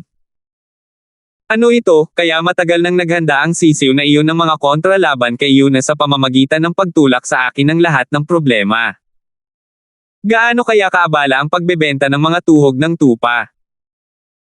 Pagpasok sa kanyang silid, medyo nagulat si Justine. Ang silid na ito ay humongous, hanggang sa punto kung saan ito ay mas malaki kaysa sa buong apartment na kanyang inuupahan. Ang mga kisame hanggang sa palapag na mga bintanang may puting kurtina ay nakaindayog sa gilid, isang malaking king-sized na kama, isang 42-inch Sony LED TV, isang Apple computer sa gilid ng kama, pinalamutian ng klasikong side lamp, at nagniningning na parquet floor. Pagtingin sa dingding, may dalayo na lalaking built-in na cabinet na puno ng mga bagong damit, necktie at leather na sapatos. Tumawa si Justine sa loob. Tila hindi ako pinagmalupitin ng aking magandang asawa dahil ang unang kagamitan para sa pag-arte ay ganap na inihanda. Paano na? Sana ay nasiyahan si Young Master. Masiglang sabi ni Yuna. Natutuwa, labis na nasisiyahan, ito ay mas mahusay kaysa sa inaasahan, salamat Yuna. Tumanggo si Justine. Sa halip pasalamatan si Miss, ang ginawa ko lang ay gumawa ng ilang mga gawain. Nagsisimula na si Yuna na tumulong na masiguro ang relasyon ng mag-asawang ito. Naunawaan ni Justine ang intensyon ni Yuna ngunit hindi siya nagpakawala. Yuna, mayroon pa akong ilang bagay na natitira sa dati kong tahanan na dapat kong kunin, kaya kailangan kong bumalik. Iyon ay tulad ng nararapat, tiyak na ang ilang mga bagay ay nagiging isang ugali na gamitin. Gayunpaman. Awkward na sinabi ni Justine, Yuna, mayroon ba tayong sasakyang pangtransportasyon sa bahay? Kung walang sasakyan kahit bisikleta ay ayos din, para matulungan akong makaikot ng mabilis. Gulat na tinitigan ni Yuna si Justine, na para bang nakatingin siya sa isang bagay na hindi maihahambing na nakakatakot. Young Master, sinasabi mo bang pumasok ka dito? Sa kasamaang palad, tama ang nahulaan mo, Yuna. Itinaas ni Justine ang kanyang mga kamay. Hindi marunong tumawa o umiyak si Yuna, sobrang dami ni Miss, paano kanya hahayaang maglakad dito, Young Master? Young Master, hindi ka dapat maging casual na manatili dito sa hinaharap, at dapat may kotse man lang. Young Master, sundan mo ako? Ang bahay natin ay mayroon pang ilang sasakyan na kadalasang walang ginagawa, maaari kang magmaneho kung saan mo gustong palabasin. Lumiwanag ang mga mata ni Justine, dati nang nakita si Marian na nagmamaneho sa marangyang Bentley Arnage na ginayunakati ang kanyang mga kamay, ngunit wala siyang pera para makabili ng kotse. Kanina pa siya naiinggit, pero ngayon ay makakakuha na siya ng ganoong sasakyan ng libre. 15. O itong mga sasakyan, kadalasan hindi ginagamit ni Miss. Lahat sila ay bigay sa kanya ng mga kasosyo sa negosyo, si Miss ay hindi kailanman nagmaneho sa kanila. Young Master, kung gusto mo ang alinman sa kanila, maaari kang magmaneho kasama nito. Masayang nagrekomenda si Yuna. Si Justine, na curious kung ano ang pinagkakakitaan ng kanyang magandang asawa, ay umiwas na magtanong kay Yuna dahil sa kahihiyan. Kung tutuusin, kung hindi man lang niya alam ang impormasyong iyon, hindi ba tila kakaiba ang kasal na ito? Sa makatuwid, nagplano siyang humanap ng oras at tanungin si Marian sa kanyang sarili. Pagkatapos tumingin sa paligid ng garahe, sa wakas ay nakita ni Justine ang isang medyo normal na sports car, isang milky white BMW M3. Gayunpaman, sa katunayan, ang kotse na ito ay itinuturing na isa sa pinakamahusay sa lungsod, na may pinakamataas na bilis na 300 km/h. Ngunit sa garahe ni Marian, wala talagang mga kotseng hindi gaanong kapansin-pansin kaysa sa M3 na ito. Ang kotse na ito ay gagana. Sabi ni Justine, habang nakaturo sa M3. Bahagyang nag-aalinlangan si Yuna, Young Master, bakit hindi pumili ng mas magandang kotse? Mukhang ang kotseng ito ang pinakamura sa grupo. Ang isang $1.2 milyong na kotse ay ang pinakamurang, si Justine ay tumawa at nagpaliwanag, magagawa ng kotse na ito, ang isang kapansin-pansing kotse ay hindi maganda, mas mahusay na huwag ipagmalaki ang kayamanan at panatilihin ang mababang profile. No wonder willing si Miss na makipagsettle kay Young Master, bihira lang talaga ang karakter ni Young Master. Ang mga kabataan ngayon ay gustong ipagmalaki ang kanilang kayamanan, ngunit sinusubukan niyang master na itago ito. Tumango si Yuna sa nilalaman, pagkatapos ay pumunta sa sulok ng garahe upang kunin ang mga susi para sa M3. Mabilis na pumasok si Justin sa kotse, at ang automatikong pinto ng garahe ay gumulong. Pagkatapos ay kumaway si Justin kay Yuna habang parang pana ang sasakyan palabas ng garahe. Tahimik na pinanood ni Yuna si Justin na nagmamaneho, bumantong hininga at sinabi sa sarili, ang mga kabataan ngayon ay talagang mahirap maunawaan. Bagamat kalahating taon nang hindi nagmamaneho si Justin, hindi niya naramdaman na humina ang kanyang kakayahan sa pagmamaneho. Ang napakahusay na kalidad ng M3 ay nagpakita ng sarili habang lumilipad ito sa expressway ng lungsod ng Stonegate na parang isang mirage. Ang paghabi sa trapiko na parang walang mga hadlang, na patuloy na nagmamaneho sa itaas ng 100 kilometers per hour, ito ay itinuturing na isang nakakagulat na bilis sa lungsod. Paminsan-minsan, may ilang pulis trapiko na nakapansin sa sobrang bilis ng takbo ni Justin, ngunit bago pa sila makapag-react ay dumaan na siya sa kanila. Wala pang kalahating oras, dumating si Justin sa sarili niyang apartment. Pagkatapos umakyat sa sahig, nakita ni Justin na nakabukas ang pinto ng kanyang apartment, at nakasimangot. Ang una niyang reaksyon ay may pumasok, ngunit pagsilip sa apartment, ang taong natagpuan niya sa loob ay ang pamilyar na Jinky. Si Jinky ay nakasuot ng puting blouse na may berde ng mga bulaklak, isang cool na berdeng maikling palda, na ang kanyang maitim na buhok ay nakatali sa isang nakapusod, at ilang hibla na umiindayog kasabay ng simoy ng hangin na dumadaloy, siya ay mukhang kabataang eleganteng at pino. Sa pagkakataong iyon, same time na nagpupunas ng sahig ang dalaga. Kahit na ang apartment ni Justin ay mayroon lamang ilang bagay, ang alikabok ay isang bagay na hindi ito nagkukulang. Nang makitang umuwi si Justin, ipinakita ni Jinky ang mga bahid ng saya at pamumula ng mukha dahil sa ehersisyo, tulad ng isang nakakapreskong teenager sa tag-araw. Kuya Justin, nakauwi ka na. Naramdaman ni Justin ang init ng kanyang puso. Bago umalis si Jinky papuntang universidad 2 buwan na ang nakararaan, madalas siyang tumulong sa paglilinis.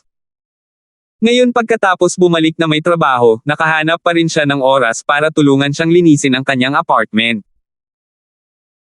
Sa pusong puno ng awa at pagkakasala para sa babae, si Justin ay sumulong upang hawakan ang nakapusod ni Jinky at sinabing, Jinky, huwag ka nang pumunta sa lugar na ito, lilipat na ako. Lilipat. Sandaling natigilan si Jinky, Kuya Justin, aalis ka na ba sa Stonegate? Nagtatakang tanong ng dalaga.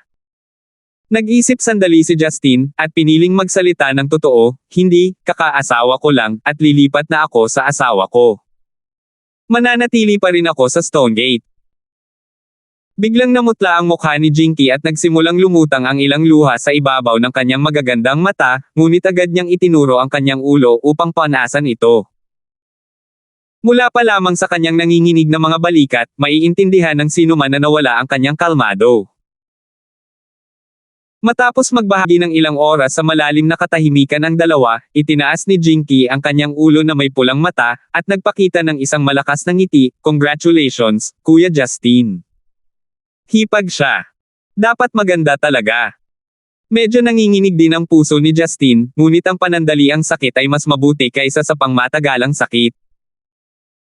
Naniniwala si Justin na kailangang harapin ito ni Jinky sa huli, kaya pinatibay niya ang kanyang puso. Nakikinig sa mga salita ni Jinky, ang magandang mukha ni Marian ay sumilay sa kanyang isipan at hindi niya namamalayan na tumango. Isang pahiwatig ng kawalan ng pag-asa ang sumilay sa mga mata ni Jinky, at humupa. Mapait siyang ngumiti at nagsabi, Kuya Justin, grabe ka, napakalaking relasyon pero hindi mo ipinaalam sa akin. Pero ako, kailangan ko pang ibigay ang blessing ko sa inyong dalawa. Ay, aalis na ako. Pinapanood si Jinky na bumababa sa hagdan na parang nasaktang munting kuneho, nakaramdam ng kilabot si Justin sa kanyang puso, at nagmamadaling sinabi, Jinky, sa loob ng ilang araw pupunta ako kay Sky High para bisitahin ka, magtrabaho ng husto. TL? Sky High ang pangalan ng paaralang pinagtatrabahuan ni Jinky, na tinatawag na First Middle, ngunit hindi tinukoy ng may akda kung ito ay high school o junior high o pareho. Sandaling itinigil ni Jinky ang kanyang mga hakbang, marahang sumunod, at tumakbo pababa ng hagdanan.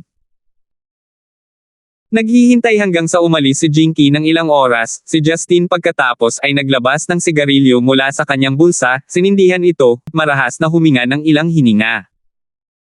Ang kalungkutan sa kanyang mga mata ay unti-unting nawala, at ito ay naging determinasyon. Si Justine ay lubos na nagtitiwala sa kanyang memorya. Paglabas niya ng bahay ay siguradong nilock niya ang pinto. Nangangahulugan ito na ang dahilan kung bakit nakapasok si Jinky ay dahil ang pinto ay sa pilitang binuksan ng ibang tao. Gayunpaman, sino ang papasok sa kanyang bahay nang walang dahilan? Nag-isip si Justine ng dalawang posibilidad. Una, maaaring ang ahensya ng paniktik ng Zeneca Country na nagsisimulang mag-imbestiga sa kanya, ngunit tila hindi makatwiran, dahil kung talagang gusto nilang hawakan siya, ang direktang pagpunta sa kanya ay magiging mas epektibo. Pangalawa, maaaring si Ray din ang nabalisan niya 2 araw na ang nakakaraan. Dahil napagtanto na ang buong puwersa ng pulisya ay hindi siya mapapabagsak, ang pag-iisip ng ibang paraan ay hindi maiiwasan. TL, si Ray ang taong gumagawa ng gulo para sa mga nagtitinda sa kalye. Talaga, hindi lumuluha hanggat hindi nakikita ang kabaong. Mahinahong sabi ni Justine, pagkatapos ay itinapon ang sigarilyo at sinimulang ayusin ang kanyang mga gamit. Inayos muli ni Justine ang malaking dibdib sa kanyang bahay, naglagay ng ilang damit sa kanyang malaking gulanit na bag, pagkatapos ay tumuloy sa isa sa mga puting dingding sa banyo. Mabangis na sinuntok ito ni Justine at lumitaw ang isang butas sa dingding. Kinuha ni Justine ang isang kasing laki ng kamao na itim na kahoy na kahon, at agad itong inilagay sa bag na may mga damit. Muli sa base, bumalik si Justine sa villa sa Dragon Garden. Pagkatapos ay parada ang sasakyan, pumasok si Justine sa villa mula sa automatikong pinto. Pagpasok niya, nakita niya ang isang magandang figure na nakahiga sa sofa sa sala habang may bagong Korean drama na tumutugtog sa malaking TV. Sa kanyang buhok na nakatali sa isang bun, at isang napakagandang puting jade neck na maaaring magbigay sa isang tao ng 1,000 pangarap, sino pa kaya ito maliban sa bagong kasal na si Marian? Isang mapaglarong ngiti ang isiniwalat ni Justine, hindi inaasahan na mahilig talagang manood ng mga romantikong Korean drama ang aking ice cold wife. Kasabay nito, sa paghahanap ng kasiyahang ito, ang nakakulong na nalulumbay na mood ay nagiging mas mabuti. Umakyat siya at mahigpit na hinawakan ang mga balikat ni Marian, magaling kong asawa, halikan mo si Hubby. 16. Nagulat sa biglaang pagsulpot ni Justine, tumalon si Marian mula sa sofa at pilit na kumawala sa kanyang mga braso. Pinandilatan niya si Justine, bawal mo akong hawakan. Uy ngayon. Hindi mo kailangang mag-overreact ng ganyan. Ngumisi si Justine habang kibot balikat. Niloloko lang kita. Kung talagang hinalikan kita, sigurado ako sa kalagitnaan ng gabi ay mahahadrat ako tulad ng sa pelikulang Psycho. Hindi pinansin ni Marian si Justine habang pinindot niya ang isang button sa remote ng TV. Nang patayin ng TV, nagsimulang namula ang kanyang mukha dahil alam na ni Justine ang kanyang guilty pleasure sa panunood ng rom-coms. Galit na tingin ang ibinigay niya kay Justine, nabalitaan ko mula kay Yuna na nag-impake ka ng mga lumang gamit mo. Huwag kang maglakas loob na dalhin ang mga maruruming bagay sa aking bahay. Huwag kang mag-alala, ilan lang itong mga damit, sagot ni Justine habang nakaturo sa isang maliit na bag sa paanan ng hagdan. Kahit na, Justine habang nakaturo sa isang maliit na bag sa paanan ng hagdan. Kahit na, ang aking pinakamalaking kalungkutan ay pagkatapos na manirahan dito, ano ang mangyayari sa aking tuhog na tuhog ng karne ng tupa. Gusto mo pang buksan ang stand mo? Ungol ni Marian habang nakatingin kay Justine na para bang nakatitig siya sa isang freak. Kahit anong pilit niyang intindihin siya, hindi niya maintindihan ang pagkahumaling nito sa pagtitinde ng tuhog ng karne ng tupa. Kumislap ang kanyang mga mata, sumagot si Justine, ano iyon? Hindi naman naging hadlang ang marriage contract natin sa pagbebenta ng tuhog ng karne ng baka. Nagngangalit ang kanyang mga ngipin, sumagot si Marian, sa anumang paraan ay hindi kita papayagan na ibenta ang iyong mga tuhog ng tupa. Bukas, kailangan mong lumabas at maghanap ng trabaho, mas mabuti ang isang kagalang-galang na trabaho sa isang gusali ng opisina. Napakamot ng ulo si Justine habang mukhang naguguluhan. Sa totoo lang, sa isang degree mula sa Harvard University, na madali niyang nakuha, napakadali para sa kanya na makapasok sa karamihan ng mga nangungunang kumpanya, ngunit hindi siya sanay na umupo sa isang opisina na may AC. Sa kanyang mga mata, hinding-hindi mapapantayan ng ganitong uri ng karera ang saya ng pagtitinda ng tuhog ng tupa sa kalye. Hindi mo kailangang mag-isip ng dahilan, ito ay sa pilitin. Sumingit si Marian. Nakatingin sa, kung hindi ka lumipat ng trabaho, patay ka, ni Marian habang inaalala ang kanyang nakaraabanta sa pagpapakamatay, naramdaman ni Justine ang biglaang pawis at mabilis na pumayag na, okay. Makikinig ako sa iyo. Bukas, pupunta ako at maghanap ng bagong trabaho. Nang marinig ang mga salitang ito, sumang-ayon na tumango si Marian. Tila biglang may naalala, kinuha niya ang kanyang bag at kinuha ang isang bagong smartphone mula dito. Ibinigay ito kay Justine, sinabi niya, heto, kunin ang teleponong ito kung sakaling hindi kita mahanap kapag lumabas ka. Tuwang-tuwang tinanggap ni Justine ang telepono. Mukhang ito ay isang kumikitang kasal, isang mansyon, isang sports car, at kahit isang libreng telepono. Kahit medyo malayo ang itsura ng misis na ito, talagang kaakit-akit at maganda ang ugali. Sa pagtingin sa masayang ekspresyon ni Justine, walang nagawa si Marian kundi ang bigyan siya ng masamang tingin. Natigilan sa paghikab, habang gumagawa ng pagod na pag-uunat na pose, sinabi niya, bueno, matutulog na ako. Maaari kang maghanda para sa paghahanap ng trabaho bukas. Nang magsimulang umakyat si Marian sa hagdan, biglang tumunog ang doorbell. Si Yuna, na abala sa kusina, ay lumabas habang pinupunasan ang kanyang basang mga kamay sa kanyang apron, at binuksan ang pinto. Guro, dumating ka na.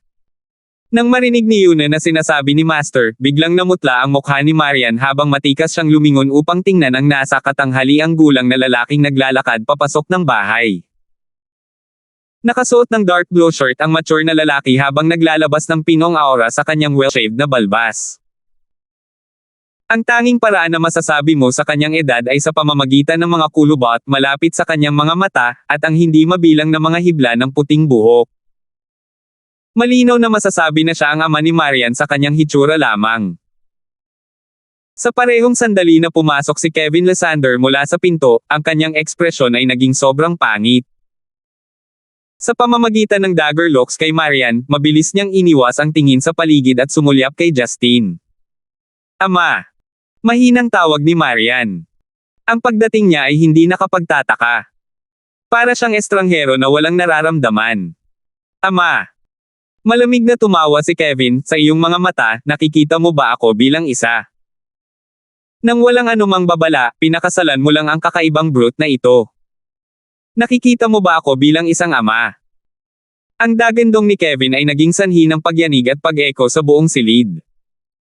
Si Yuna, na nakatayo sa maling lugar at oras, ay natakot na hanggal. Hindi niya inaasahan na ang kanyang batang miss ay magpapakasal sa isang tao nang hindi nagpapaalam sa kanyang ama. Nagsimulang mamula ang mga mata ni Marian habang nagsimulang tumulo ang mga luha sa loob. Gayunpaman, lumaban siya, at sinabing, tulad ng sinabi ko noon, desisyon ko ang kasal ko. Paano kung siya ay isang brute? Mas gugustuhin kong pakasalan ang lalaking ito kaysa kay Simon Cole. Ikaw, ganito ka ba makipag-usap sa iyong ama? Ngumisi si Kevin, magaling, sayang ang pagpapalaki sa iyo. Huwag mong isipin dahil lang sa ibinigay sa iyo ng lola mo ang kumpanya, hindi kita matuturuan kung ano ang gagawin. Huwag kalimutan, mayroon pa akong 30% ng share sa kumpanya. Isa akong pangunahing stockholder.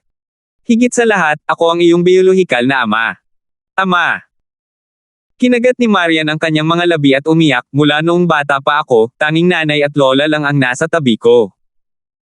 Ni hindi ko man lang nasalayan ang anino mo noon. Higit pa rito, hindi ko talaga gusto si Simon. Hindi mo kailangang mag-aksaya ng oras sa pag-iisip tungkol dito. Hindi mo siya gusto. Kaya ano? Hindi masakit na makipagtipan sa susunod na CEO ng Donghua Science at Technology ko. At sinasabi mo ba sa akin na talagang gusto mo ang brute na ito? Sabi ni Kevin habang nakaturo kay Justin na nakatayo pa rin. Mula sa sandaling pumasok si Kevin hanggang sa pag-uusap ng mag-ama, naunawaan ni Justin ang karamihan sa mga nangyayari, tila dahil sa pagpilit ng masungit na ama na ito, kaya pinili ni Marian na pakasalan siya. Pero syempre, ang sunod-sunod na hindi magandang pangyayari na naging dahilan ng kanilang relasyong lalaki-babae ay isang malaking dahilan na naging dahilan din ng kasal na ito. Ang pagiging isang brute ng higit sa isang beses, kahit na ang puso ng isang luwad na Buddha ay hindi komportable. Si Justin, na hindi naging manugang ng lalaking iyon, ay tumingin sa daliri ni Kevin at sinabing, "Tito, ipinapayo ko sa iyo na ibaba mo ang iyong daliri. Baka delikado." Ngumuso si Kevin, "Ang sanggit mo, kahit ikaw ay nakikipag-usap pabalik sa akin. Alam ko kung sino ka." Nagtalaga na ako ng mga tao para mag-imbestiga ng malinaw. Nagtitinda ka lang ng tuhog ng karne ng wet market. Kahit na hindi ko alam kung ano ang ginawa mo sa anak ko para pakasalan ka niya, pero sa paningin ko isa ka lang tumpok ng tae.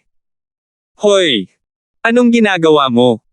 Sa isang iglap, si Kevin, na kumikilos ng buong kataasan at makapangyarihan, ay biglang binawi ang kanyang daliri sa sakit. Hawak ang kanyang daliri, makikita mo ang mga butil ng pawis na tumutulo sa kanyang noo. Justin.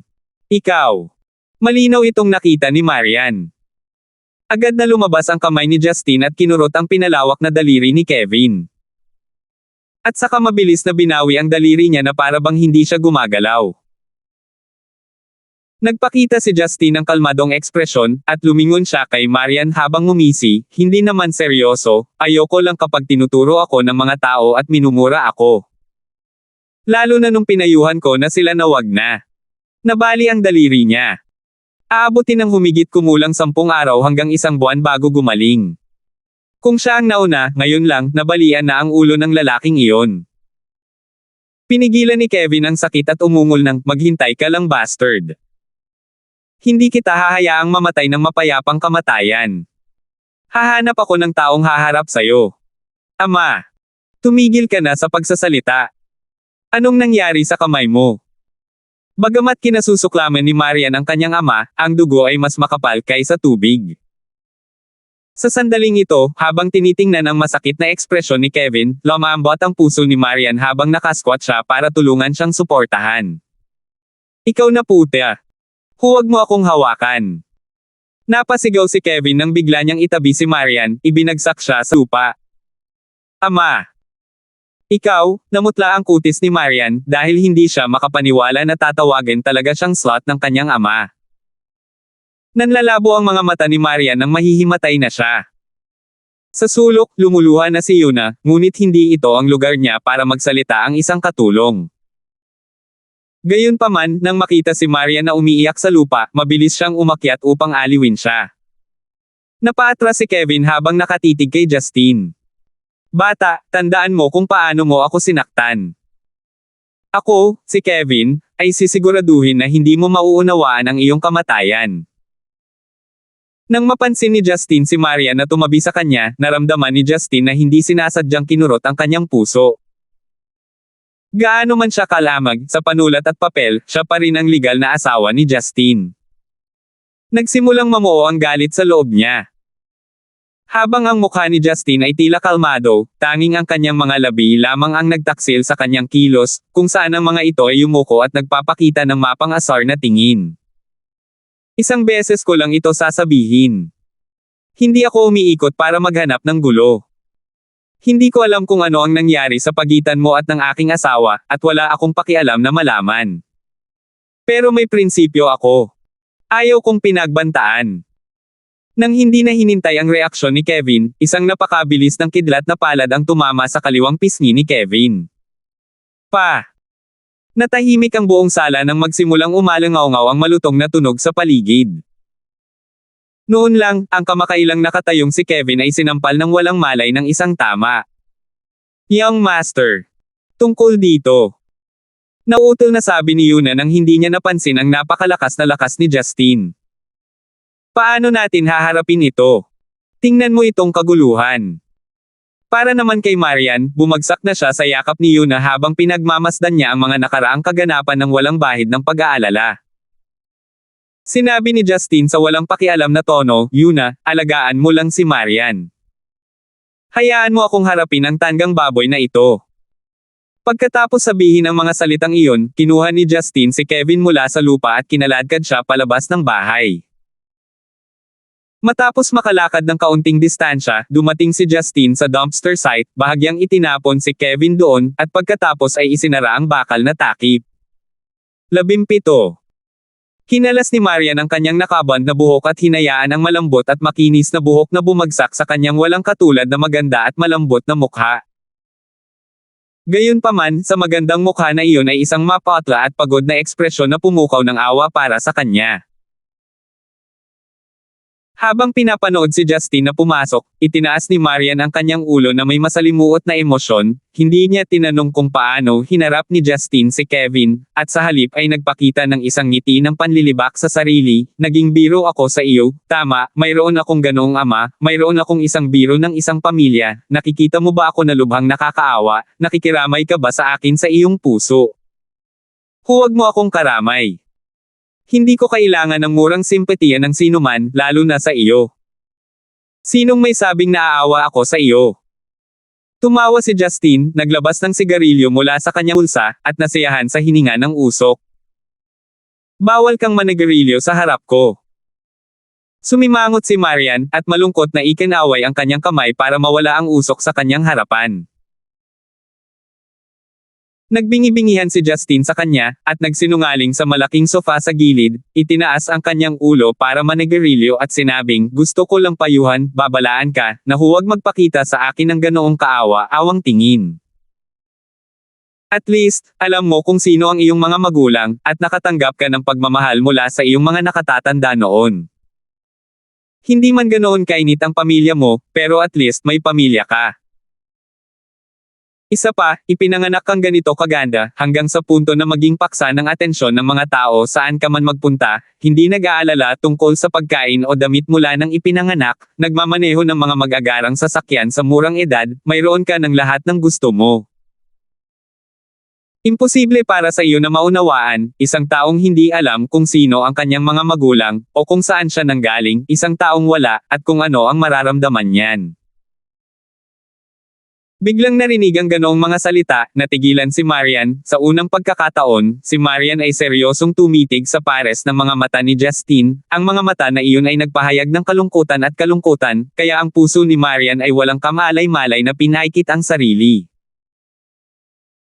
Hindi tumigil doon si Justin, na may mahinang boses na parang nagsasalita sa sarili, sinabi niya, mula bata ka palagi kang nag-iisa, kapag gutom, kapag giniginaw, kapag binubuli, kapag binugbog, nag-iisa. Kung walang ama o ina, walang pamilya, walang kapatid, kahit kaibigan. Para mabuhay, lumaban ka hanggang sa maubos mo ang sikmura, kumain ng biskwit para lang mapuno ang damuhan, kumain ng biskwit. Hanggang damyugo ang bituka mo. Walang mag-aalaga sa buhay mo, walang maaawa sa iyo, dahil isa ka lang nakakalungkot na anyo ng buhay na inabandona ng mundo, kahit na ang isang asong pinalaki sa bahay ay may mas mataas na katayuan kaysa sa iyo.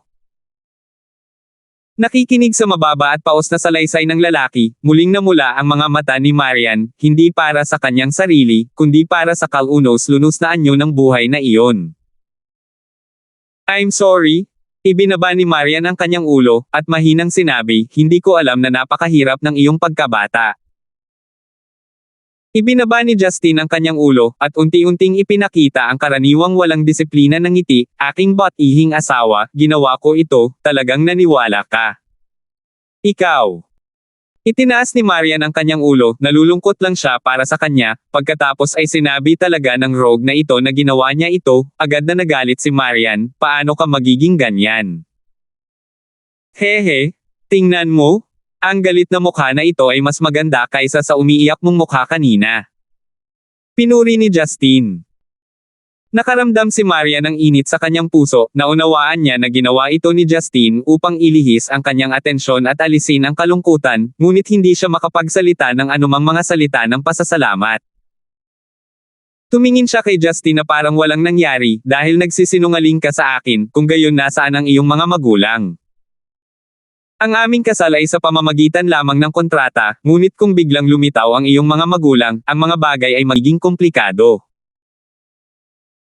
Pinaglaruan ng dalawang daliri ni Justine ang upos ng sigarilyo, at siya ay malinaw na ngumiti. May isang bagay na hindi ko pinagsinungalingan sa iyo noon, hindi ko talaga alam kung sino ang aking mga magulang, nahiwalay ako sa kanila bago ako 5 taong gulang, ang pangalan na ito ang tanging naaalala ko, ako ay isang ulila.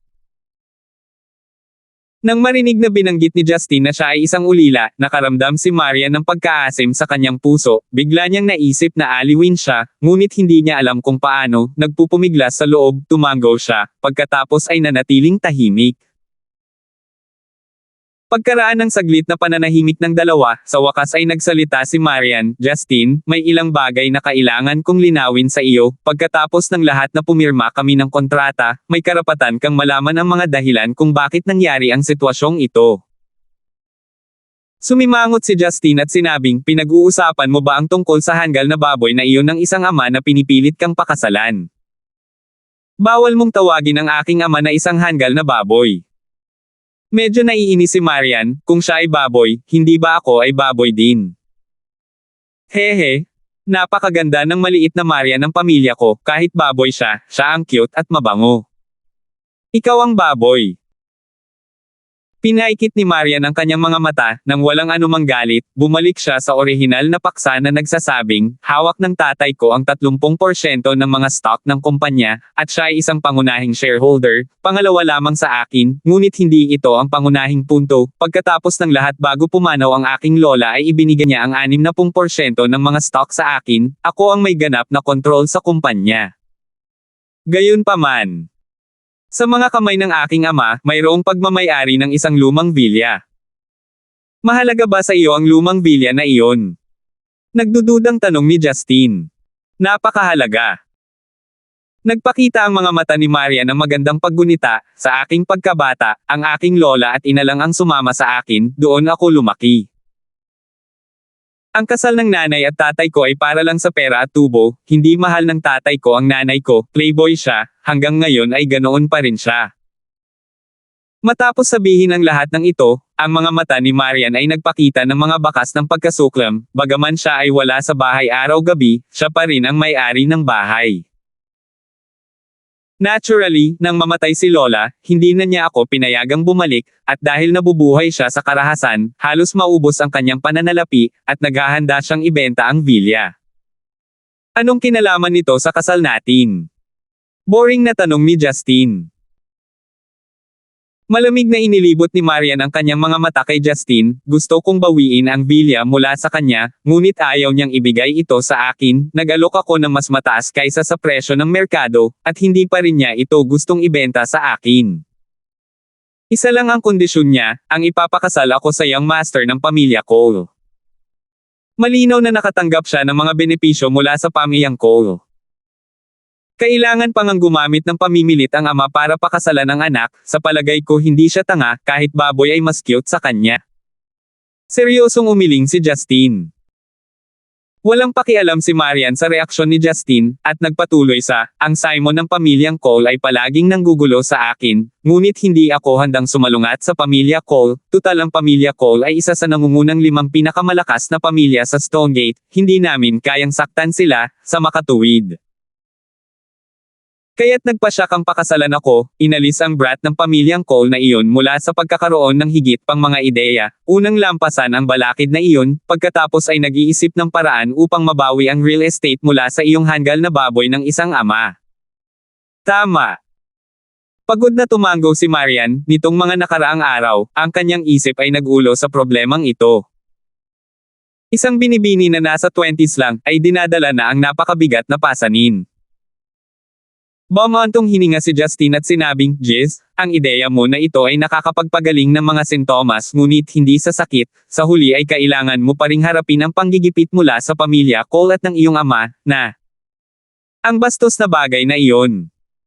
Wala akong pakialam dyan, isang hakbang lang ang kaya kong gawin. Bagamat napakalambot ng boses ni Marian, ang kanyang tono ay hindi mapapantayan. Tumayo si Justin, kinuha ang bago niyang telepono, at tahimik na tinungo ang pinto. Sumimangot si Marian at nagsabi, "Saan ka pupunta?" "Pupunta ako sa isang bar, para maghanap ng mga babae." Lumingon si Justin sa likod, na may seryosong mukha. "Abangan po ang kasunod mga master."